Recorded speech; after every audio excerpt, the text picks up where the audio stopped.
Hello friends, আমি Priyanka. Welcome back to my channel. তো আজকের টপিক হলো ফেসবুকে ফটো আপলোড করার মাধ্যমে আমরা কিভাবে ইনকাম করব।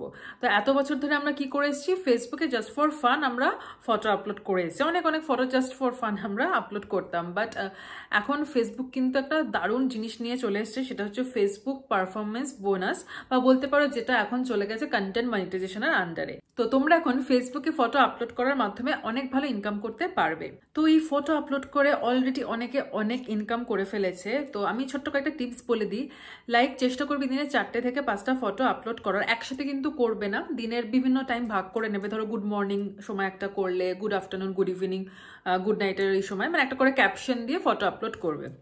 এটাও একটা বলার আছে, জাস্ট ফটোটা আপলোড করে দেবে না, তার সাথে একটা সুন্দর ক্যাপশন দেবে আর কিছু প্রয়োজনীয় হ্যাশট্যাগ দেবে। খুব বেশি হ্যাশট্যাগ দেওয়ার দরকার নেই, সেই ফটো রিলেটেড কিছু হ্যাশট্যাগ দেবে, like hashtag peak of the day বা পিকচার চ্যালেঞ্জ, পিকচার রিলেটেড বা পোস্ট রিলেটেড এরকম কিছু হ্যাশট্যাগ অ্যাড করবে। আর একটা ফটো আপলোড করার থেকে চেষ্টা করবে যে একসাথে গ্রুপ ফটোস আপলোড করতে। ধরো 4-5টা ফটো কি 10টা এরকম গ্রুপ ফটোস একসাথে আপলোড করে দেবে। তো কম্পারিজনে দেখা গেছে যে একটা ফটোর তুলনায় এই যে একসাথে 4-5টা ফটো পোস্ট করছো, তাতে কিন্তু ইনকামটা বেশি হয়। তো এরকম ছোট কয়েকটা টিপস বলে দিলাম। আর চেষ্টা করবে আর একটা জিনিস, নিজের ফটো বেশি আপলোড করতে ইন কম্পারিজন টু ধরো এই নেচারের কোনো ফটো পোস্ট করলে বা অন্য কিছুর, তার থেকে বেশি ইনকাম করা যায় কিন্তু নিজের ফটো পোস্ট করলে। তো যারা এখনো স্টার্ট করেনি তারা স্টার্ট করে দাও পিকচার আপলোডের মাধ্যমে ফেসবুক থেকে ইনকাম।